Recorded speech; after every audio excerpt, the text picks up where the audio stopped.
किसी के साथ दुख बांट पाना भी एक तरह का सुख है। व्यक्ति को सदैव कर्म बिना किसी डर के करना चाहिए। जहाँ व्यक्ति को अमीर बनने के लिए एक एक क्षण संग्रहित करना पड़ता है, तो वहीं अमर होने के लिए उसे कड़ कड़ बांटना होता है। अशांत मन को नियंत्रित करना कठिन होता है, लेकिन उसे प्रयास करके शांत किया जा सकता है। मनुष्य जीवन में खुशी रहने का सबसे बड़ा रहस्य इच्छाओं का त्याग करना होता है। जो व्यक्ति संदेह या शक करता है वह तीनों लोकों में खुश नहीं रह सकता है। यदि किसी व्यक्ति के मन रूपी पात्र में किसी के प्रति विश्वास नहीं है तो वहाँ प्रेम भी नहीं ठहर सकता है। जो व्यक्ति बुद्धिमान है और समाज के लिए कार्य करना चाहता है, उसे बिना आसक्ति के कार्य को निष्पादित करना चाहिए। मनुष्य को अपनी आवश्यक कार्य सदैव करते रहना चाहिए, क्योंकि वास्तविकता में कार्य करना निष्क्रियता से कहीं अधिक श्रेष्ठ होता है।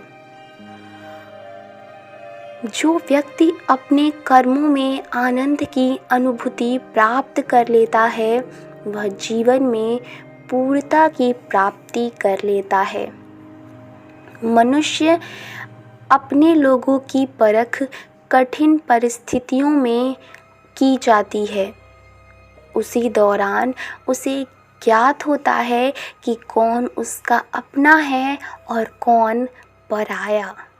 इस दुनिया में कोई भी व्यक्ति हमारा शत्रु और मित्र नहीं बनकर आता है, बल्कि हमारा व्यवहार ही यह निर्धारित करता है कि वह हमारा शत्रु होगा या मित्र।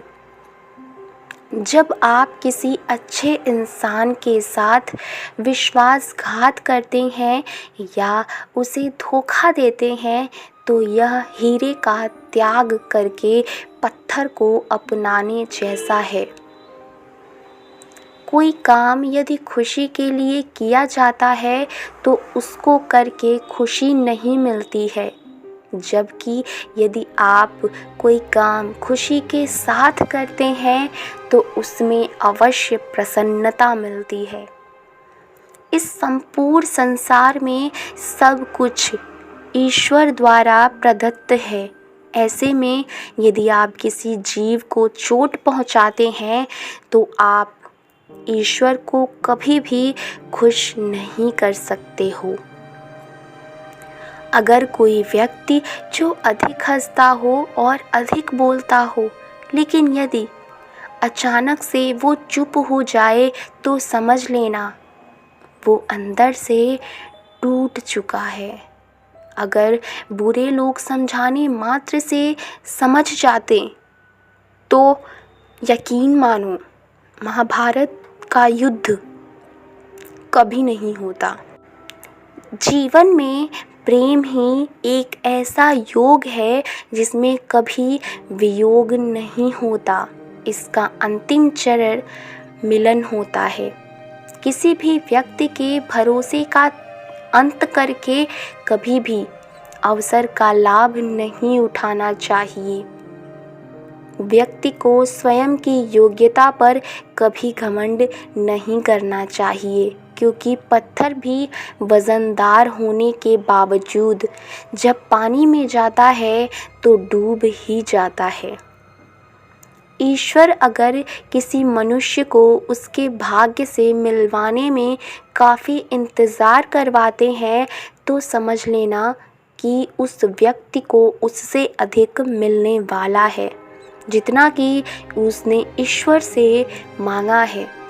भगवान सभी लोगों के मन में बसते हैं और अपनी माया से उनके मन को जैसा चाहे वैसा घड़े की तरह गढ़ते हैं। सही मायने में चोर वो है जो अपने हिस्से का काम किए बिना भोजन करता है। फल की अभिलाषा छोड़कर कर्म करने वाला पुरुष ही अपने जीवन में सफल बनता है।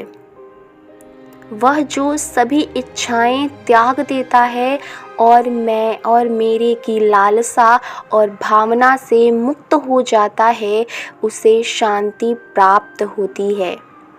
मेरे लिए न कोई गृहणीत है न प्रिय, किंतु जो व्यक्ति भक्ति के साथ मेरी पूजा करते हैं वो मेरे साथ हैं और मैं भी उनके साथ हूँ। जन्म के समय में आप क्या लाए थे जो अब खो दिया? आपने क्या पैदा किया था जो नष्ट हो गया? जब आप पैदा हुए थे तब आप कुछ भी साथ नहीं लाए थे। आपके पास जो कुछ भी है आपको इस धरती पर भगवान से ही प्राप्त हुआ है। आप इस धरती पर जो भी दोगे तुम भगवान को ही दोगे। हर कोई खाली हाथ इस दुनिया में आया था और खाली हाथ ही उसी रास्ते पर चलना होगा। सब कुछ केवल भगवान के अंतर्गत आता है। हम कभी वास्तव में दुनिया की मुठभेड़ में घुसते, हम बस अनुभव करते हैं अपने तंत्र को। हमारी गलती अंतिम वास्तविकता के लिए यह ले जा रही है। जैसे सपने देखने वाला यह सोचता है कि उसके सपने के अलावा और कुछ भी सत्य नहीं है। अपनी इच्छा शक्ति के माध्यम से अपने आप को नई आकृति प्रदान करें। कभी भी स्वयं को अपने आत्मा इच्छा से अपमानित ना करें। इच्छा एकमात्र दोस्त होता है स्वयं का और इच्छा ही एकमात्र शत्रु है स्वयं का। वह जो अपने भीतर अपने स्वयं से खुश रहता है, जिसके मनुष्य जीवन एक आत्मज्ञान है और जो अपने खुद से संतुष्ट है, पूरी तरीके से तृप्त है, उसके लिए जीवन में कोई कर्म नहीं है। आज के लिए बस इतना ही। तो बोलो राधे राधे।